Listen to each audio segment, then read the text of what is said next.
Hello दोस्तों, welcome to our channel the Indian soul. मेरा नाम है शुभो और आज हम लोग डिस्कस करने वाले हैं evolution of Indian foreign policy.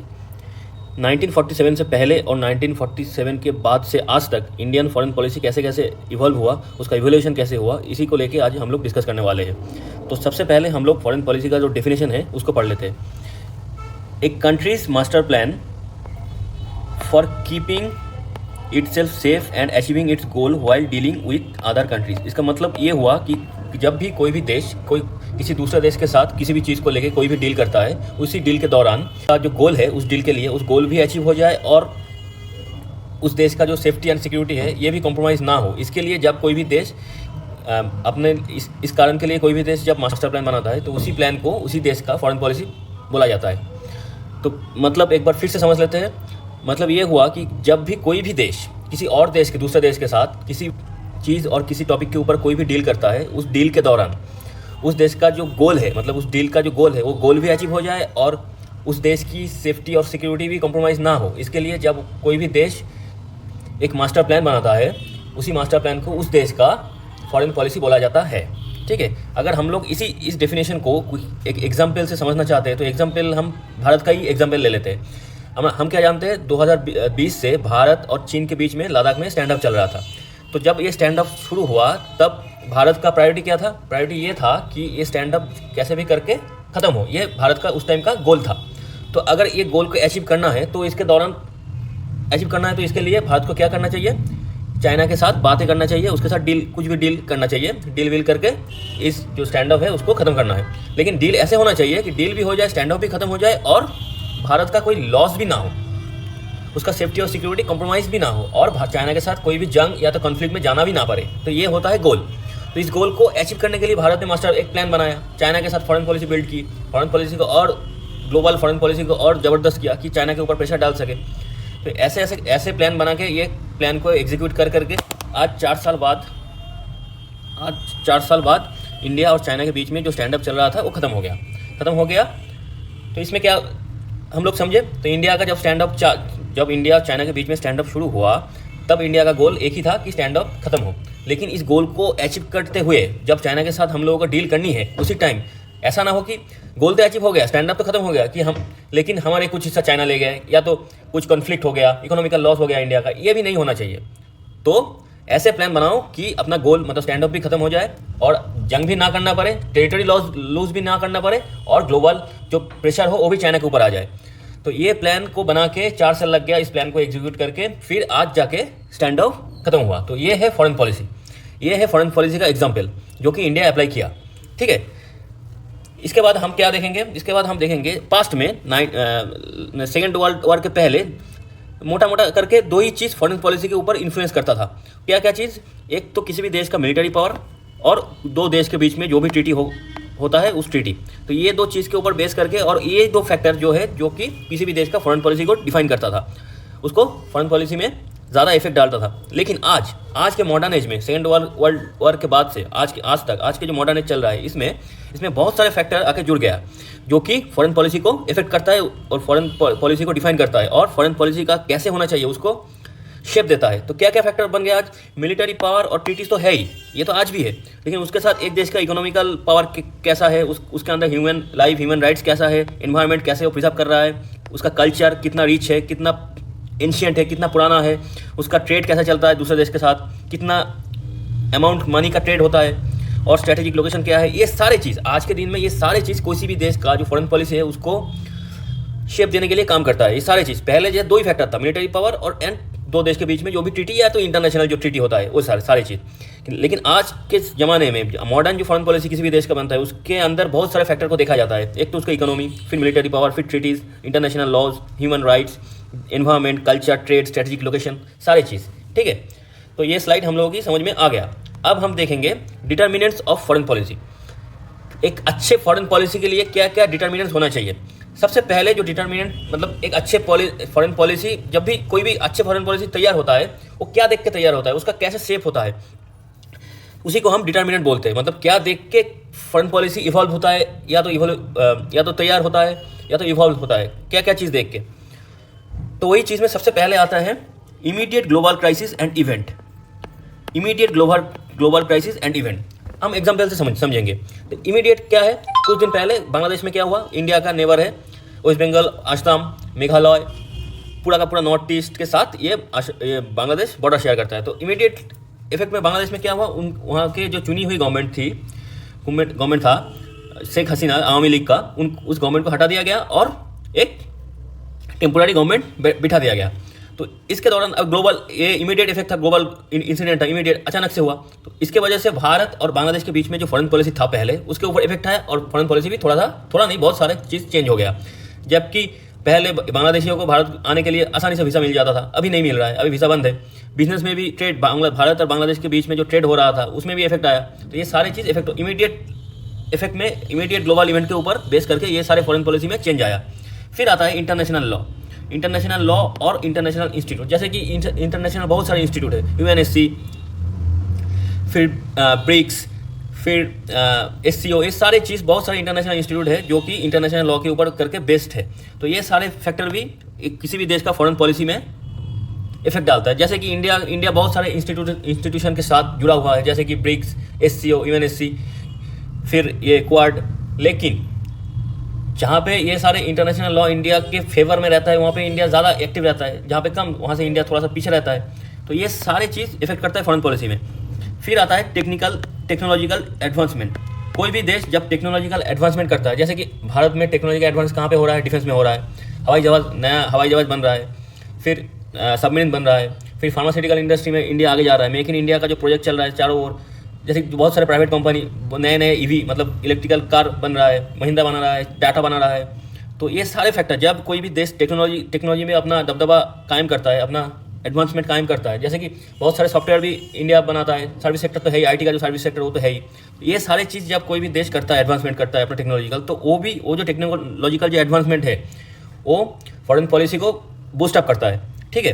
फिर आता है क्वालिटी ऑफ डिप्लोमेसी मतलब आप लोगों के अंदर, मतलब किसी भी देश का पॉलिटिकल लीडरशिप और क्वालिटी ऑफ डिप्लोमेसी, ये दोनों एक दूसरे का जुड़ा हुआ है। जैसे कि एक तो लीडरशिप के ऊपर डिप्लोमेसी बहुत ज़्यादा डिपेंड करता है, क्योंकि हम लोग अगर देखें 2014 से पहले इंडिया का जो फॉरेन पॉलिसी था, उसके बाद 2014 के बाद ज़्यादातर ये हम लोग का फिलहाल जो फॉरेन मिनिस्टर है मिस्टर जयशंकर सर, उनके आने के बाद इंडिया का जो फॉरेन पॉलिसी है इसका बहुत ज़्यादा चेंज हुआ है।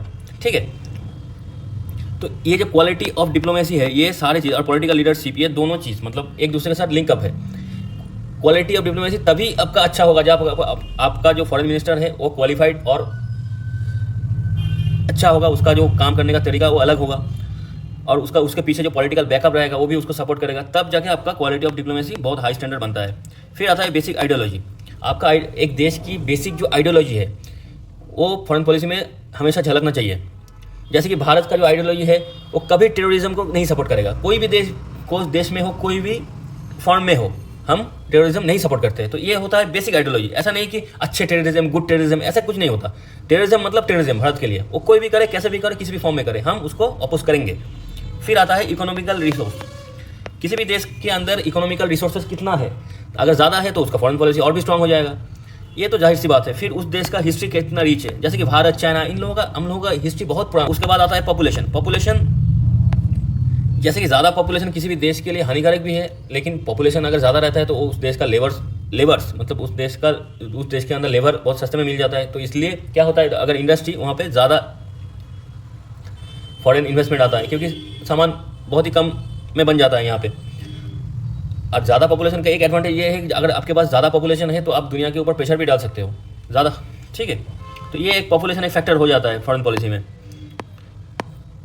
फिर आता है जियोग्राफिकल लोकेशन। किसी भी देश का अगर उसका geographical location proper strategic location पे है तो उसका तो फॉरेन पॉलिसी में उसका इम्पैक्ट तो आएगा ही, क्योंकि स्ट्रेटेजिक लोकेशन बहुत ज़्यादा इंपॉर्टेंस देता है किसी भी कंट्री को। ये हो गया डिटर्मिनेंट्स ऑफ फॉरेन पॉलिसी। अच्छा, अब हम देखेंगे स्टेटस। मतलब भारत जब देश बना, भारत का 3 सेगमेंट है। भारत जब बना इंडिया, उसके पहले 1947 से पहले भारत था कॉलोनी ऑफ ब्रिटेन की कॉलोनी था। फिर 1947 में भारत आज़ाद हुआ। उसके बाद 1947 में 15 अगस्त को भारत को आज़ादी मिली। ठीक है। लेकिन 26 जनवरी 1950 तक भारत क्या था, डोमिनियन था। डोमिनियन मतलब ब्रिटिश क्राउन रूल के अंदर था। अंदर था, लेकिन प्रैक्टिकली भारत एक आज़ाद सॉवरेन देश था, प्रैक्टिकली भारत एक आज़ाद देश था, हर चीज़ भारत खुद से कर सकता था, लेकिन बाई थ्योरी, बाई कागज़, मतलब कागज़ के अंदर वो इंडियन ब्रिटिश की क्राउन जो है उसके अंदर था, तो उसी स्टेट को, उसी को डोमिनियन बोलते हैं। तो डोमिनियन को हम थोड़ी देर बाद ही अच्छे से समझेंगे अगले स्लाइड में। तो यहाँ पे हमें जो देखना है तो स्टेटस, भारत का जो स्टेटस है 3 है। एक तो 1947 जब इंडिया आज़ाद नहीं हुआ था उसके पहले का स्टेटस, जो कॉलोनी का स्टेटस था, भारत एक कॉलोनी था। फिर 1947 से 26 जनवरी 1950 तक भारत एक डोमिनियन स्टेट था, डोमिनियन था, ठीक है। इस टाइम जो भी फॉरेन पॉलिसी था वो हम लोगों का मिस्टर नेहरू, जवाहरलाल नेहरू, उन्होंने जो भी फॉरेन पॉलिसी था उसको ठीक किया। 26 जनवरी 1950 तक क्या हो गया, इंडिया का जो कॉन्स्टिट्यूशन है वो अपने एक्टिव फॉर्म में आ गया और इंडिया को कंप्लीट इंडिपेंडेंस मिल गया और सॉवरेनिटी मिल गया।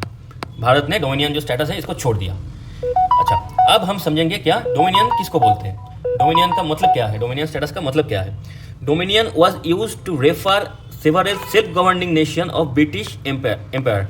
इसका मतलब ये हुआ डोमिनियन ब्रिटिश एम्पायर के अंडर जो भी देश सेल्फ गवर्निंग है, मतलब मान लेते हैं ब्रिटिश एम्पायर के अंदर ऑस्ट्रेलिया एक देश है, तो उसका जो गवर्नेंस है वो वहाँ का चुनी हुई गवर्नमेंट ही चलाता है। सारी चीज़, सारे फॉरेन पॉलिसी, सारे मिलिट्री एक्टिविटीज, सारे एक्टिविटी, कैसे इकोनॉमी चलेगा, ये सारे डिसीजन उसी का गवर्नमेंट लेता है। लेकिन बाई पेपर ये ब्रिटिश एम्पायर के अंडर है। लेकिन ब्रिटिश एम्पायर ऑस्ट्रेलिया के इंटरनल पॉलिटिक्स के ऊपर या तो एक्सटर्नल पॉलिटिक्स के ऊपर कोई भी अपना दबाव नहीं डाल सकता, लेकिन बाई पेपर ये ब्रिटिश एम्पायर के अंडर है। तो ये जो चीज़ है इसको डोमिनियन बोलते हैं। इंडिया भी एक टाइम तक डोमिनियन स्टेटस में ही था, लेकिन एक टाइम के बाद 1950 के बाद जब कॉन्स्टिट्यूशन एक्टिव हो गया भारत का, तब ये डोमिनियन स्टेटस भारत ने छोड़ दिया, भारत फुल सॉवरेन बन गया, ठीक है। तो मैप में ये सारे जो पिंक कलर के जो देश है, एरिया है, ये सारे डोमिनियन स्टेटस के अंदर थे एक टाइम पे, ठीक है। अभी ऑस्ट्रेलिया वगैरह, कनाडा, ये कुछ देश तो अभी भी डोमिनियन स्टेटस के अंदर है, मतलब ऑस्ट्रेलिया अभी भी डोमिनियन स्टेटस के अंदर है, क्योंकि इनका जो गवर्नमेंट है ये सारे चीज़ अपने एक्सटर्नल और internal politics, self governing body तो है, सेल्फ गवर्न तो करता है ऑस्ट्रेलिया, लेकिन बाई पेपर ये अभी भी ब्रिटिश क्राउन के अंडर है। इसलिए अभी भी ऑस्ट्रेलिया और कनाडा ये दोनों ब्रिटेन के डोमिनियन स्टेट है। अब हम देखेंगे डोमिनियन, एक थोड़ा सा और इलेबोरेट करेंगे डोमिनियन को, डोमिनियन स्टेटस को। Dominion refer to the power of jurisdiction exercise by a state government and entity over territory, pupil, resource, institute. It implies a degree of governance, management and supervision. वही चीज़ जो मैं पहले slide में ही बोल दिया था। तो गवर्नेंस मतलब जो देश डोमिनियन स्टेटस के अंदर है वो सेल्फ गवर्निंग है, उसका जो चुनी हुई गवर्नमेंट है वो उसी देश के अंदर, जो उस देश का जो टेरिटरी है उसके अंदर जो लोग रहते हैं, उसका जो रिसोर्सेज है, जो भी इंस्टीट्यूशन है स्टेट का, सारी चीज़ के ऊपर वही गवर्नेंस करेगा, मैनेजमेंट करेगा, सुपरविजन भी रखेगा। ऐसा नहीं कि ब्रिटिश गवर्नमेंट इसके ऊपर कोई भी दबाव डाल सकता है, बस कागज़ के लिए, बस कागज़ में ब्रिटिश एम्पायर के अंडर है, लेकिन प्रैक्टिकली ये अपने आप स्वाधीन है। इसको बोलते हैं डोमिनियन स्टेटस। इसका मतलब ये हुआ, डोमिनियन स्टेटस का प्रॉपर कोई लिखा हुआ डेफिनेशन तो है नहीं, लेकिन ये इंपीरियल कॉन्फ्रेंस जो हुआ था 1926 में, उसमें डिस्क्राइब किया गया था कि ऑटोनोमस, डोमिनियन मतलब ऑटोनोमस कम्युनिटीज़ हैं within British empire, British empire के अंदर ऑटोनोमस जो कि सेल्फ गवर्निंग कम्युनिटीज़ है, वो कम्युनिटीज़, वो सेल्फ गवर्निंग जो कम्युनिटीज़ है वो equal to status with British empire के साथ इक्वल स्टेटस होगा उसका, और उसके अंदर जो भी डोमेस्टिक और एक्सटर्नल अफेयर होगा उसमें कोई सबऑर्डिनेट या तो कोई एक दूसरे के ऊपर नीचे नहीं होगा ब्रिटिश एम्पायर के साथ, ठीक है। तो ये हो गया dominion status. They are freely associated as a member of British commonwealth nation. ये सारे देश फ्रीली एसोसिएट किसके अंदर करेगा, ब्रिटिश कॉमनवेल्थ ऑफ नेशंस के अंदर, ठीक है। ये हो गया डोमिनियन स्टेटस। फिर आता है मेंबर ऑफ कॉमनवेल्थ। ये कॉमनवेल्थ जो वर्ड है ये 1947 के बाद क्या हुआ, ये डोमिनियन जो स्टेटस, ये जो वर्ड है इसको एमेंडमेंट कर दिया गया। क्यों? क्योंकि इसी में कहीं ना कहीं पे प्रैक्टिकली तो हर देश सेल्फ गवर्निंग है, लेकिन कहीं ना कहीं पे ये झलक आ रहा था कि जो भी देश डोमिनियन स्टेटस के अंदर है वो ब्रिटिश एम्पायर के अंडर है, ठीक है। लो, तो इसीलिए इस वर्ड को एमेंडमेंट कर दिया गया और एक नया चीज़ लेके आया, फ्रेज मेंबर ऑफ कॉमनवेल्थ। ये जो फ्रेज है ये 1947 के बाद आया, मेंबर ऑफ कॉमनवेल्थ, ठीक है। ये जो कॉमनवेल्थ वर्ड है ये 1947 के बाद आया, जब डोमिनियन स्टेटस, ये जो वर्ड है इसको एबंडन कर दिया गया। अब हम देखेंगे भारत के लिए, भारत खुद ही डोमिनियन स्टेटस छोड़ दिया था। कब? जब भारत का ये जो कॉन्स्टिट्यूशन है वो एक्टिव हो गया था 1950 में। ठीक है, ये समझ में आ गया हम लोगों की। बाकी ऑस्ट्रेलिया, कनाडा, बहुत सारे देश अभी भी डोमिनियन स्टेटस के अंदर था उसके बाद भी, और आज कॉमनवेल्थ के अंदर है। भारत भी कॉमनवेल्थ जो फ्रेज है मेंबर ऑफ कॉमनवेल्थ इसके अंडर है, लेकिन ये जो कॉमनवेल्थ के अंडर भारत है, ये भारत अपनी मर्जी से है। भारत अगर चाहे तो कॉमनवेल्थ से वो खुद की मर्जी से निकाल भी जा सकता है। ठीक है, और छोड़ भी दे सकता है कि कॉमनवेल्थ से हम बाहर है, खुद ही खुद को बाहर कर सकता है। ऐसा नहीं कि बाई बाउंड भारत कॉमनवेल्थ के अंडर है, वो अपने इच्छा से है। ठीक है, तो अब हम देखेंगे primary objective of India's foreign policy. Primary objective, तो प्राइमरी ऑब्जेक्टिव इंडिया जब बना उसके बाद प्राइमरी ऑब्जेक्टिव इंडिया का क्या था? इंडिया पहला जो ऑब्जेक्टिव था वो था इंडियाज टेरिटोरियल इंटीग्रिटी प्रिजर्वेशन। कैसे भी करके अपना फॉरेन पॉलिसी ऐसे होना चाहिए कि इंडिया का जो टेरिटोरियल इंटीग्रिटी है ये प्रिजर्व रहे, ये ठीक रहे, इसके ऊपर कभी कोई अटैक या तो हानि ना आए। ठीक है, दूसरा क्या है? दूसरा है promoting international peace, international security.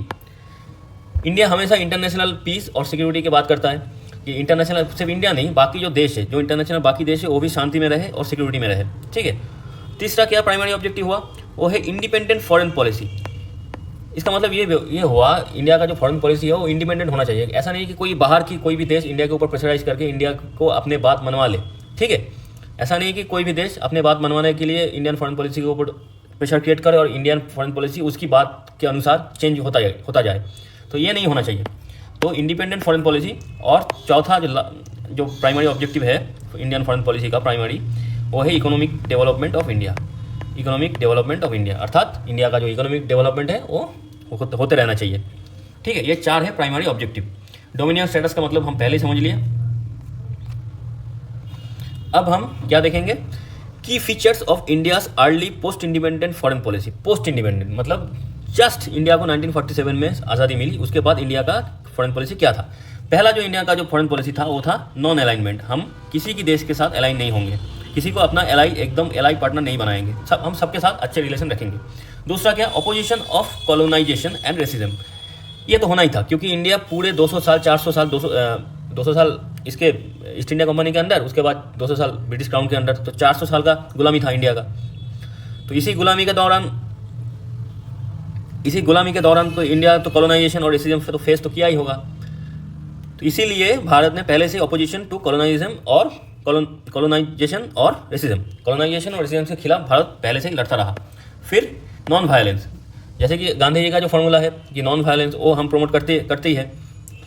तो नॉन वायलेंस हम लोग का फॉरेन पॉलिसी में पहले से ही था कि हम लोग जंग को अवॉइड करना चाहते हैं। डिसआर्मामेंट एंड पीस मेकिंग और स्ट्रॉन्ग इंटरफेथ कनेक्शन। डिसआर्मामेंट और पीस मेकिंग मतलब हम लोग आर्म को उतना यूज़ नहीं करेंगे, अगर ज़रूरत पड़े तो हम आर्म को, डिसआर्मामेंट मतलब आर्म जो भी हथियार है उसको छोड़ भी सकते हैं, उसका प्रोडक्शन भी बंद कर सकते हैं, उसका प्रोडक्शन कम करेंगे। ठीक है, ये सुनने में तो अच्छा लगता है लेकिन प्रैक्टिकली उतना अच्छा था नहीं। जो भी है ये चीज़ था हम लोगों की early post independence foreign policy में। ठीक है, उसके बाद हम देखेंगे कैसे इंडिया, एक छोटा सा टॉपिक है इसको थोड़ा सा देख लेंगे, कैसे इंडिया डोमिनियंस से कॉमनवेल्थ तक सफ़र किया। पहले डोमिनियंस जो स्टेटस था इंडिया का 1947 से 1950 तक, ये जो स्टेटस है इस स्टेटस को कैसे चेंज किया। द डेफिनेशन ऑफ जो 1926 में जो डेफिनेशन दिया गया था डोमिनियन का, वो तो हम देख ही लिए थे। डोमिनियन मतलब सेल्फ गवर्निंग देश होगा, एक सेल्फ गवर्निंग कम्युनिटी होगा जो कि ब्रिटिश एम्पायर के अंदर ही होगा, लेकिन उसी से कम नहीं होगा, उसी का पार्ट होगा लेकिन उससे कम नहीं होगा। उसके बाद क्या आया? उसके बाद मॉडिफाई हुआ कब? 1949 में मॉडिफाई हो गया, जो डोमिनियन जो है वो चेंज होकर कॉमनवेल्थ हो गया। डोमिनियन स्टेटस में क्या था? डोमिनियन स्टेटस में आप सेल्फ गवर्निंग तो हो, लेकिन आप oblige to recognise the British monarch as their sovereign. आपको सुपीरियर बाई पेपर, आपको सुपीरियर किसको मानना है? ब्रिटिश एम्पायर को, ब्रिटिश मोनार्क को। ये था डोमिनियन स्टेटस। लेकिन कॉमनवेल्थ में क्या है? आप मेंबर तो हो कॉमनवेल्थ के, ब्रिटिश एम्पायर के साथ मेंबरशिप आपका है, लेकिन आप ऐसा भी कर सकते हो कि आप ब्रिटिश का जो मोनार्क है उसको आप अपने स्टेट हेड ना मानो, ये कर सकते हो। लेकिन डोमिनियन स्टेटस में आप सेल्फ गवर्निंग तो हो, लेकिन आपको हेड किसको मानना है? ब्रिटिश मोनार्क को, उसके अंडर आपको सबऑर्डिनेट खुद को मानना है। लेकिन कॉमनवेल्थ में क्या हुआ? आप कॉमनवेल्थ जो नेशन है उसके अंडर हो, ब्रिटिश एम्पायर के साथ पार्टनर भी हो, लेकिन आप चाहो तो ब्रिटिश एम्पायर का जो मोनार्क है उसको अपने हेड मतलब उसके अंडर खुद को सबऑर्डिनेट नहीं भी मान सकते हो।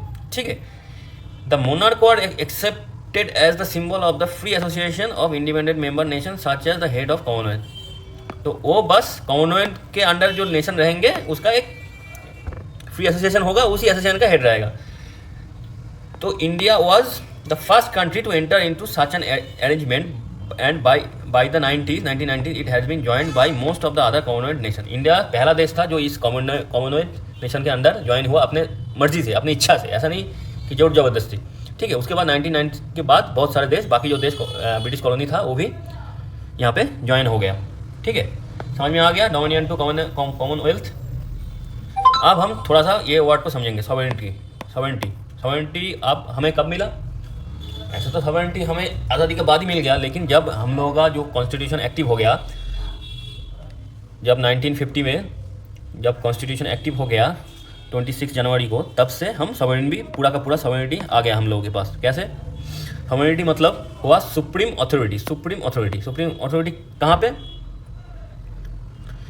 भारत जो देश है उसका जो टेरिटरी है, उसका जो उसके अंदर जो लोग रहते हैं, उसके अंदर जो भी इंस्टीट्यूशन है, इस सारे एक चीज़ के ऊपर, उसका जो पॉलिटिकल स्ट्रक्चर है उसके ऊपर, फिर उसका जो इकोनॉमी है उसके ऊपर, फिर लीगल सॉवरेनिटी और complete authority in external affair, उसका जो फॉरेन पॉलिसी क्या होगा, फिर उसका जो अंदर जो इंटरनल लॉ होगा वो कैसे होगा, कैसे बनेगा, ये सारे चीज़ के ऊपर जब आपका सुप्रीम अथॉरिटी आ जाता है उसी देश का चुनी हुई गवर्नमेंट की, उसके अपने लोगों की, तब उसको सॉवरेनिटी बोलते हैं। ठीक है, समझ में आ गया? सॉवरेनिटी मतलब सुप्रीम अथॉरिटी कहाँ पे? किसी भी देश के अंदर जो टेरिटरी रहता है उसके अंदर जो लोग रहते हैं उसके ऊपर, और उसका जो गवर्नमेंट होता है उसके ऊपर, फिर उसका जो इकोनॉमी कैसे चलेगा उसके ऊपर, फिर उसकी इंटरनल लॉ कैसे होगा, एक्सटर्नल अफेयर्स कैसे होंगे, सारे चीज़ के ऊपर, उसका जो स्काई रूट होगा, स्काई एरिया होगा, उसका जो इकोनॉमिक जोन होगा, बिजनेस जोन होगा, सारे चीज़ के ऊपर जब उसी देश की लोगों की, मतलब उसी देश के लोगों की चुनी हुई गवर्नमेंट की अथॉरिटी, सुप्रीम अथॉरिटी आ जाता है, तब उसको सॉवरेन बोलते हैं। ठीक है, सॉवरेनिटी। अब हम क्या देखेंगे?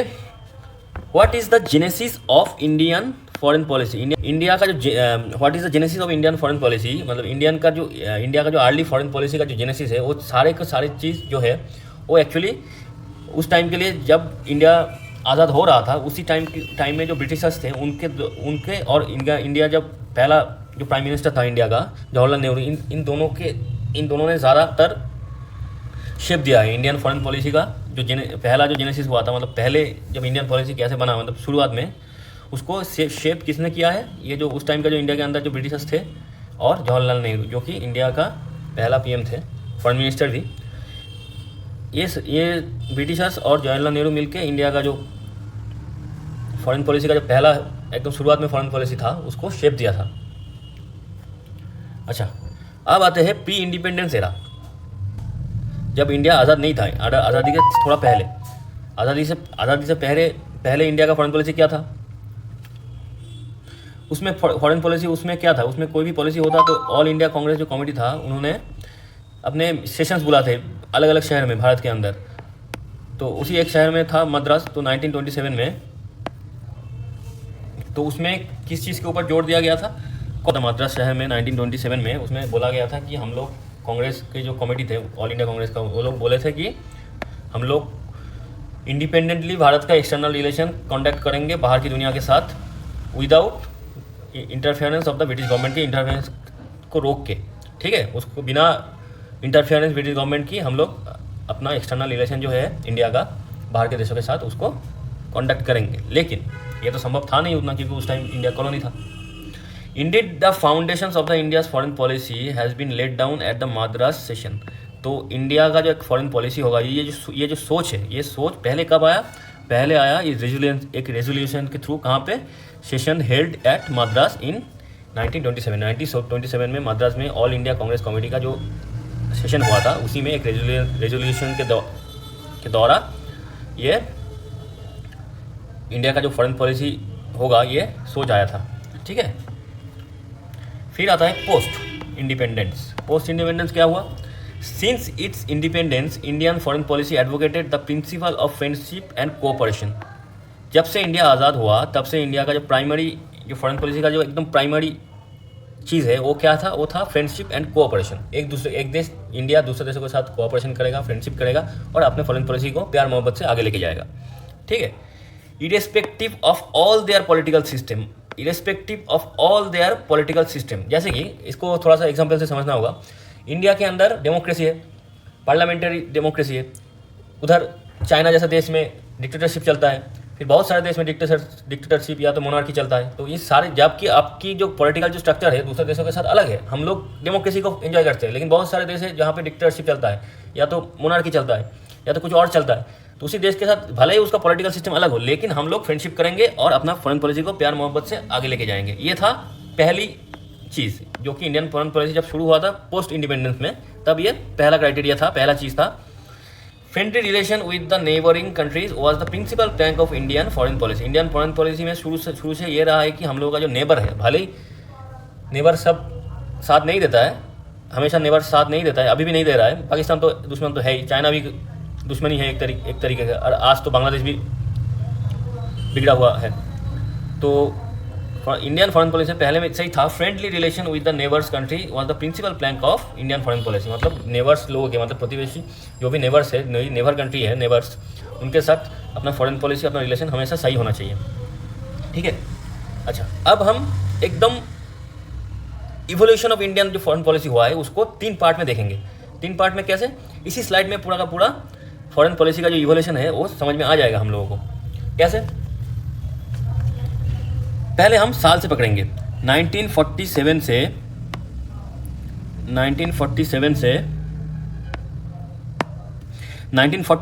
1959 तक। ठीक है, ये साल हम पकड़ लिया पहले। तो इस टाइम में क्या था, नेहरूवियन एरा था। नेहरू भारत के फॉरेन मिनिस्टर, प्रधानमंत्री सब थे, तो उनके टाइम था ये। उसी टाइम में क्या हुआ, उसी टाइम में जो हम लोगों का जो फॉरेन पॉलिसी था उसमें ज़्यादा महत्वपूर्ण क्या क्या था उस टाइम जो फॉरेन पॉलिसी था उसमें एथिक्स, मोरालिटी, इंटरनेशनल लॉ और ट्रीटी, ये चारों चीज़ ज़्यादा महत्वपूर्ण था। मतलब नेहरू के टाइम में हम लोग एथिक्स के ऊपर, मोरालिटी के ऊपर और इंटरनेशनल लॉ क्या है उसके ऊपर, और एक दूसरे के साथ क्या क्या, एक दूसरे देश के साथ क्या क्या ट्रीटी है उसके ऊपर हम ज़्यादा जोर देते हैं। हम एथिकली करेक्ट रहना चाहते थे, क्योंकि जब हम कश्मीर में पाकिस्तान ने अटैक किया, जोर जबरदस्ती जम्मू कश्मीर का जो लैंड है उसको ग्रैब कर लिया, तो हम एथिकली मोरली करेक्ट होकर पाकिस्तान को अटैक नहीं किए, पाकिस्तान के अंदर नहीं घुसे। जबकि हम इंडियन आर्मी ने बोल रहा था कि हम अंदर पूरा जाके हम जम्मू कश्मीर को पूरा का पूरा ले लेंगे, लेकिन उस टाइम नेहरू ने क्या किया, नेहरू के एथिक्स और मोरालिटी को सामने रखते हुए क्या किया, यूएन के पास चला गया, कश्मीर मैटर को लेकर यूएन के पास चला गया। इंटरनेशनल लॉ क्या क्या बोलते हैं उसी को देख के इंटरनेशनल लॉ के अंदर उधर जाके केस किया, इंटरनेशनल लॉ के अंदर यूएन में जाके केस किया पाकिस्तान के ऊपर से जो पाकिस्तान और इंडिया के बीच में जो भी ट्रीटी था उसको मेंटेन भी करते रहे। तो ये सारे चीज़ उस टाइम के फॉरेन पॉलिसी में था। उस टाइम में एथिक्स, मोरालिटी और इंटरनेशनल लॉ, ट्रीटी, इसको ज़्यादा हम लोग जोड़ देते थे नेहरू के टाइम में। और उसमें हमने क्या पाया, हमने पहले तो हम कश्मीर 1947 में कश्मीर को लेके नेहरू चले गए कहाँ, यूएन में जाके यूएन ने कश्मीर का जो मामला था उसको और ज़्यादा उलझा दिया। ठीक है, जो चीज़ शायद इंडियन आर्मी ने और 1-2 महीने में ख़त्म कर दिया था, उसी चीज़ को हम पूरा ज़िंदगी भर झेल रहे हैं उस कश्मीर इशू को। फिर क्या होगा, फिर 1950 में तिब्बत को चाइना ने टेक ओवर कर लिया। उस टाइम हमने क्या किया, हमने वो एथिक्स और मोरालिटी और इंटरनेशनल लॉ और ट्रीटी को देखते हुए हमने चाइना को कुछ नहीं बोला। नेहरू के अंडर चाइना को हम कुछ नहीं बोला, उल्टा हम बोलने लगे हिंदी चीनी भाई भाई। ठीक है, फिर 1954 आते आते पंचशील हुआ, चाइना के साथ 5 एग्रीमेंट हुआ, नॉन अलाइनमेंट पॉलिसी लिए हम लोग। तो ये सब कुछ करके हमने 1947 से 1959 तक, और उसके थोड़े बाद क्या क्या मिला हमें, एक तो कश्मीर डिस्प्यूट मिल गया जो कि आज भी झेल रहे हैं, लॉस ऑफ टेरिटरी हो गया, आधा ये अक्साई चीन चला गया, ऊपर से ये आधा कश्मीर पाकिस्तान ऑक्युपाइड कश्मीर बन गया।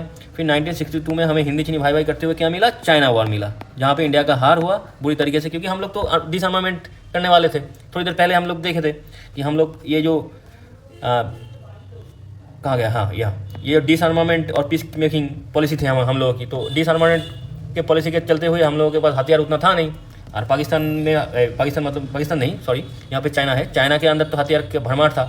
तो वो लोग आए, अटैक किए और हमें मारे, बुरी तरीके से हार मिला हम लोग, क्योंकि हम लोग पीस कीपिंग करने वाले थे।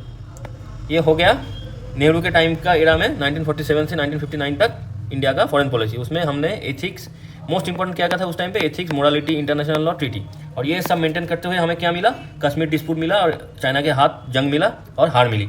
ठीक है, बहुत सारे हमारे जवान मारे गए, ऊपर से टेरिटरी भी गया। एक तो ये चला गया पाक ऑक्युपाइड कश्मीर, तो पहले चला गया था कश्मीर डिस्प्यूट के अंदर, और अक्साई चीन भी चला गया, जो लद्दाख का एक हिस्सा है वो भी चला गया। ठीक है, अब ये सब होने के बाद उसके बाद क्या हुआ, फिर आता है स्ट्रैटेजिक रियलिज्म का टाइम। स्ट्रैटेजिक रियलिज्म का टाइम कब आया, ये आया 1959 से 1991 तक, ठीक है।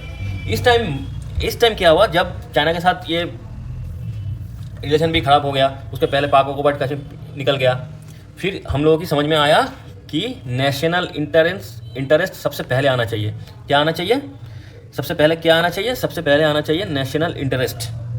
सबसे पहले क्या आना चाहिए? सबसे पहले आना चाहिए नेशनल इंटरेस्ट, ठीक है।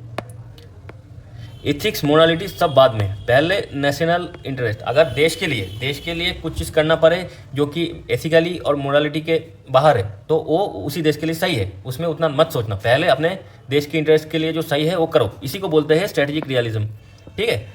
तो इसके अंदर हमने क्या क्या किया, इस पॉलिसी के इस फॉरेन पॉलिसी के अंदर हमने क्या क्या किया। हमने सबसे पहले 1959 में जब ये तिब्बत चाइना लेने के बाद, तिब्बत के अंदर जब चाइना ने अपना दबदबा कायम किया, उसके बाद हमने क्या किया, दलाई लामा तिब्बत से भाग के आ गए थे। दलाई लामा मतलब एक तिब्बत के लीडर थे, धार्मिक रिलीजियस गुरु थे, तो उनको भारत ने शरण दिया 1959 में, ठीक है।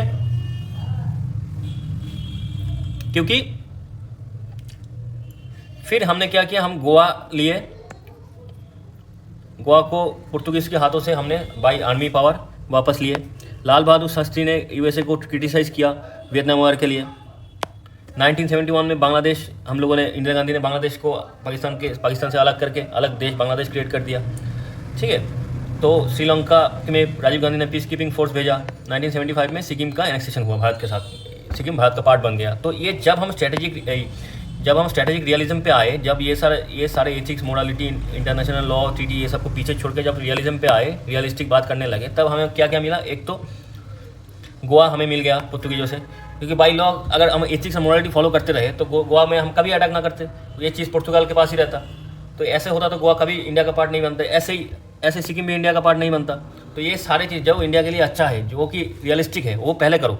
इसलिए हमने गोवा को बाई फोर्स वापस लिए, उधर बांग्लादेश को अलग किए। अगर हम, हाँ, यहाँ पे भी अगर हम एथिक्स और मोरालिटी को फॉलो करते तो बांग्लादेश को अलग से, पाकिस्तान से अलग नहीं करते, और हम सारी ज़िंदगी तक दोनों तरफ से टेररिज्म को झेलते, एक तो पाकिस्तान की तरफ से, ऊपर से इधर बांग्लादेश की तरफ से, क्योंकि वो भी तो पाकिस्तान का ही पार्ट रहता, ईस्ट पाकिस्तान रहता, तो उधर से भी टेररिज्म को झेलते।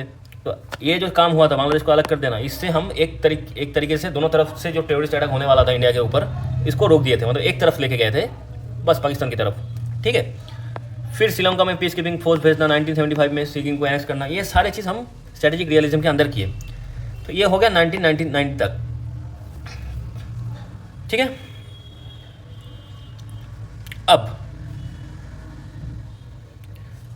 अब क्या है, अब जब 1999 पे ये देखा गया कि सब तो हो गया, मतलब ये स्ट्रेटेजिक रियलिज्म तो समझ में आ गया, लेकिन उसके बाद ये प्रायोरिटी आने लगा, गवर्नमेंट समझने लगे कि जो भी है, पहले देश की इकोनॉमी अच्छा होना चाहिए। एक देश का इकोनॉमी जब तक अच्छा ना हो तब तक वो देश ग्रो नहीं कर सकता, उसका दुनिया के अंदर कोई इज्जत नहीं होता। अगर देश का इकोनॉमी सही नहीं है तो उस देश का दुनिया के अंदर कोई इज्जत भी नहीं है, ठीक है। तब जाके हम लोगों का जो फॉरेन पॉलिसी है वो क्या हुआ, वो इकोनॉमिक प्रैग्मेटिज्म, इसके ऊपर जोर देने लगा 1991 से टिल नाउ, आज तक। इसमें क्या होता है, इसमें हम इकोनॉमी को ज़्यादा प्रायोरिटी देते हैं, देश की इकोनॉमी को कैसे सुधारा जाए, ठीक है। इससे 1991 से पहले क्या था, इंडिया का जो मार्केट था, ये फॉरेन जो बिजनेस है उसके लिए बंद था, क्योंकि हमने फॉरेन बिजनेस कैसे एक देश को कॉलोनी बना लेता है, इसका हम एक एग्जाम्पल है। क्योंकि जब British east India company India आया था, वो बस बिजनेस करने आया था, लेकिन आने के बाद वो पूरा का पूरा इंडिया को अपना कॉलोनी बना लिया। तो इसलिए हम बाहर का जो इन्वेस्टमेंट है, बाहर का जो कंपनी है, उससे पहले, आज़ादी के पहले बहुत सालों तक डरते रहे, क्योंकि वो लोग आएंगे, फिर क्या होगा, फिर क्या कॉन्फ्लिक्ट बनेगा इंडिया देश के अंदर, ये सारी चीज़ से हम दूर भागते रहे। लेकिन 1991 में आते आते दुनिया का हालत, दुनिया का चेहरा, ग्लोबलाइजेशन, ये सारी चीज़ आने लगा और दुनिया का चेहरा बदलने लगा। तब सबको ये समझ में आ गया कि अगर बिजनेस ना हो देश के अंदर, जो कि फॉरेन इन्वेस्टमेंट ना आए, फॉरेन बिजनेस ना आए, तो देश का इकोनॉमी ग्रो नहीं करता। और देश का इकोनॉमी ग्रो नहीं करता तो देश का जो लोग है वो भी पिछड़ा हुआ रहता है, और दुनिया के अंदर उस देश का कोई इज्जत नहीं होता। इसीलिए इकोनॉमिक प्रोग्मेटिज्म जो है, उसके ऊपर जोर दिया गया, economic prosperity, national interest in form of economy, national interest का जो डेवलपमेंट है, नेशनल इंटरेस्ट का हर चीज़ के ऊपर जो इकोनॉमी को ग्रो करे, उसके ऊपर जोर दिया गया। जैसे कि मान लीजिए एक एग्जांपल है इंडिया चाइना का ही। इंडिया और चाइना के बीच में बहुत सारे कॉन्फ्लिक्ट हुआ। 1962 में चाइना के साथ इंडिया का जंग हुआ, उसमें इंडिया हारे। फिर कुछ साल बाद 1979 साल में भूल रहा हूँ, लेकिन उसमें क्या था, वो सिक्किम में नाथुला पास में चाइना के साथ इंडिया का जंग हुआ। उसमें इंडिया बहुत सारे चाइनीज़ सोल्जर को मारा। फिर हाल ही में स्टैंड अप हुआ, वहाँ पे भी झड़प हुआ, बीच में बहुत डोकलाम में हुआ था, बीच में डोकलाम में स्टैंड अप हुआ था। तो ऐसे इंडिया और चाइना के बीच में बहुत सारे टाइम के बाद एक टाइम कुछ इंटरवल के बाद कॉन्फ्लिक्ट होता रहता है, लेकिन कभी भी इंडिया ने चाइना के साथ बिजनेस बंद नहीं किया, क्योंकि चाइना से हम सस्ते में माल खरीद के लेके आते हैं। तो चाइना सस्ते में माल बेचता है इंडिया के अंदर, और वही सस्ता माल हम लोग यूज़ करते हैं, क्योंकि हम लोगों की इकोनॉमी उतना ग्रो अभी किया नहीं कि हम महंगा चीज़ यूज़ कर सकें, क्योंकि हम लोगों का पॉपुलेशन भी बहुत ज़्यादा है। तो हम सस्ते में मोबाइल फ़ोन्स वगैरह ये सारी चीज़, चाइना का सामान, बहुत चीज़ सस्ते में हम अच्छा प्रोडक्ट यूज़ कर लेते हैं चाइना के थ्रू। इसीलिए कभी भी इंडिया इतना सारे कॉन्फ्लिक्ट होने के बाद भी चाइना के साथ पूरा का पूरा बिजनेस कभी भी बंद नहीं किया। ठीक है, ये होता है economic priority. Foreign policy depend on economic priority, क्योंकि यहाँ पे इकोनॉमी को प्रायोरिटी दिया गया है। ऐसा नहीं कि हम चाइना के साथ कॉन्फ्लिक्ट हुआ कि सारे के सारे बिजनेस बंद कर दिए, फिर जंग कर लिए, इकोनॉमी को लूज़ कर लिया, ऐसा नहीं। हम करेंगे, चाइना को भी सीधा करेंगे, लेकिन अपने डिप्लोमेसी की ताकत से, अपने दिमाग लगा के फिर बिजनेस भी करेंगे, पैसा भी कमाएंगे, माल भी बेचेंगे चाइना के अंदर, और दुनिया के अंदर भी हम अपना बिजनेस करेंगे, लेकिन दिमाग लगा के कि हम वही फॉरेन पॉलिसी अच्छा होना चाहिए, जो मैं पहले स्लाइड में बोल दिया था। ऐसा दिमाग लगाना है कि हम लोगों का इकोनॉमिकल लॉस भी ना हो, सिक्योरिटी और सेफ्टी भी सही रहे, पूरा का पूरा कॉम्प्रोमाइज़, सिक्योरिटी और सेफ्टी भी कॉम्प्रोमाइज़ ना हो, इकोनॉमिकल भी कोई लॉस ना हो। लेकिन हम लोगों का जो गोल है, दुनिया भर में इंडिया का जो दबदबा है, इंडिया का जो इकोनॉमिक ग्रोथ है, इसको बढ़ाना और दुनिया के अंदर इंडिया के लिए अलग ही लेवल में लेके जाना, इंडिया को एक पावरफुल कंट्री, सुपर पावर बनाना, तो वो भी सॉल्व हो जाए, वो भी मिल जाए। ठीक है, ये हो गया एग्जाम्पल। और 1991 में एक और चीज़ हुआ था, जो कि बोलते हैं शॉर्ट फॉर्म है LPG, लिबरलाइजेशन, प्राइवेटाइजेशन और ग्लोबलाइजेशन। ठीक है, जो कि मैं बोल रहा था, प्राइवेट कंपनी भी आने लगे भारत के अंदर, बहुत सारे प्राइवेट कंपनी बनने लगे, बाहर से आने लगे बहुत सारे कंपनी, और ग्लोबलाइजेशन, मार्केट भी खुल गया, ग्लोबल मार्केट से साथ इंडिया का जो बिजनेस मार्केट है वो जुड़ गया था। ये 1991 के बाद हुआ। ठीक है, तो ये सारे चीज़, ये जो बेसिक जो डिवीजन है इंडियन फॉरेन पॉलिसी का, तो बेसिक डिवीजन यही है। मतलब नेहरूवियन एरा था एक, जिसके ऊपर हम एथिक्स, मोरालिटी और इंटरनेशनल लॉ ट्रीटी के ऊपर जोड़ देके अपना फॉरेन पॉलिसी बनाते थे। फिर हम लोग के पास आया स्ट्रेटेजिक रियलिज्म, जहाँ पे नेशनल इंटरेस्ट फर्स्ट हुआ, एथिक्स मोरालिटी बाद में। पहले नेशनल इंटरेस्ट के लिए जो भी सही होगा वो करेंगे। तो उसके अंडर 1959 से 1991 तक चला। फिर 91 के बाद हम लोग प्रायोरिटी दिए किसमें, इकोनॉमिक प्रॉस्पेरिटी को, इकोनॉमिक प्रायोरिटी को। ठीक है, अच्छा, अब लास्ट में हम क्या देखेंगे, जो हम 3 डिवीज़न किए थे उसको भी हम और डिवीज़न करें, तो उसमें क्या आता है, जो 3 मोटा 3 डिवीज़न किए थे, नेहरूवियन एरा, स्ट्रेटेजिक रियलिज्म और इकोनॉमिक प्रोग्मेटिज्म। तो ये तीनों डिवीज़न को थोड़ा और डिवाइड करें तो हमें क्या मिलेगा, हमें टोटल 6 फेज़ मिलेगा। एक था पहला फेज़ जो 1947 आज़ादी के बाद से 1962 चाइना वॉर तक चला, जिसमें ऑप्टिमिस्टिक नॉन अलाइनमेंट, हम किसी के साथ अलाइन नहीं करेंगे और सबके साथ अच्छे रिलेशन रखेंगे, ये था। फिर क्या था, फिर क्योंकि उस टाइम ये कोल्ड वॉर भी चल, USSR एक साइड में था, एक साइड में USA था, लेकिन हमने नॉन अलाइनमेंट का रास्ता चुना कि अपना खुद का अलग से कुछ होगा, जो कि उस टाइम एक तरीके से सही भी था। फिर है सेकेंड फेज़ जो 1962 से 71 तक चला। उसके अंदर हम लोग जो थोड़ी देर पहले देखे, रियलिज्म और इकोवारी, क्योंकि इकोवारी मतलब 62 में तो हमें अच्छा खासा हार मिला चाइना के हाथ जंग में। फिर हम रियलिज्म किए कि हम लोग की हालत क्या है, दुनिया कैसे चलता है, दुनिया ऐसे एथिक्स मोरालिटी के ऊपर नहीं चलता है, दुनिया चलता है रियलिज्म के ऊपर, क्योंकि सेल्फ इंटरेस्ट के ऊपर, नेशन के इंटरेस्ट के ऊपर। तो तब हमें रियलाइज़ हुआ कि हमें सब कुछ ठीक करनी है। तब हम धीरे धीरे रियलिज्म में गए और खुद को रिकवरी किया, क्योंकि उसके बाद हम आर्मामेंट मतलब प्रोक्योर किया, बहुत सारे हथियार प्रोक्योर किए, बाहर से खरीद के लेके आए, कुछ बनाए। ठीक है, ये सब होता गया। उसके बाद थर्ड फेज़ आया जो 1971 से 1991 तक चला।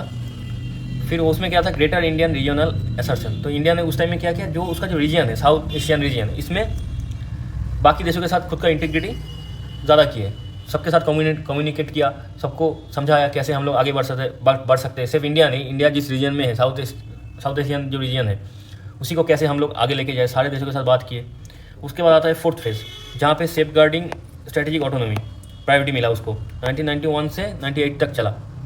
फिर आता है फिफ्थ फेज़, जहाँ पे इंडिया बैलेंसिंग पावर चालू किया। बैलेंसिंग पावर मतलब तब तक इंडिया दुनिया में रशिया एक पावर है, USA एक पावर है, यूरोपियन यूनियन एक पावर है, सारे पावर के साथ हम लोगों को बैलेंस करके चलना है। ऐसा नहीं कि फॉरेन पॉलिसी ऐसा बनाओ कि सारे पावर तुम्हारे फेवर में रहे। ऐसा नहीं कि तुम रशिया के तरफ ज़्यादा झुक गया तो USA रूट गया, USA के तरफ ज़्यादा झुक गया तो रशिया रूट गया, और दोनों की तरफ झुके तो यूरोपियन यूनियन रूट गया। तो ऐसा नहीं होना चाहिए। सारे पावर को बैलेंस करके बैलेंस भी करना है, अपना फॉरेन पॉलिसी को आगे लेके जाना है, खुद का इकोनॉमी को सबके साथ बिजनेस, रशिया के साथ, ये यूरोपियन यूनियन के साथ, फिर USA के साथ भी बिजनेस भी करनी है, अपनी इकोनॉमी को ग्रो भी करना है और खुद को प्रॉस्पर भी करना है। और खुद का जो मेन गोल है प्रॉस्पर करना, वो भी करना है, ठीक है, सारे कॉन्फ्लिक्ट को अवॉइड भी करना है। तो ये इसको लेके 5th फेज़ चला। फिर आता है 6th फेज़, जो कि आज का फेज़ है, 2013 के बाद चालू हुआ, जिसमें हम लोग मल्टी अलाइनमेंट करते हैं, एनर्जेटिक एंगेजमेंट करते हैं, क्योंकि हम आगे जाके एक दूसरे देशों के साथ बात करके उसको अपने फेवर में लेके आते हैं। ये आज का पॉलिसी है।